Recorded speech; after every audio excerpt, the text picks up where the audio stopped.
NTBC Weather Update. Ang ulat panahon na ito ay hatid ng Ministry of Science and Technology BARM na pinamumunuan ni Minister at Member of Parliament Bayling Mantawil.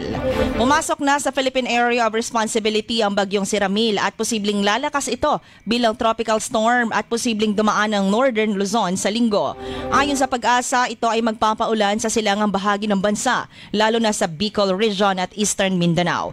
Sa pagtaya ng Pag-asa, mainit ang panahon ngayong umaga hanggang hapon sa malaking bahagi ng Mindanao. Pero posibleng mahina pero matagalang pag-ulan sa dakong hapon o gabi. Dulot ito ng localized thunderstorm sa Mindanao o pag-ulan, kulog at kidlat sa isang lugar pero mainit sa kalapit na bayan.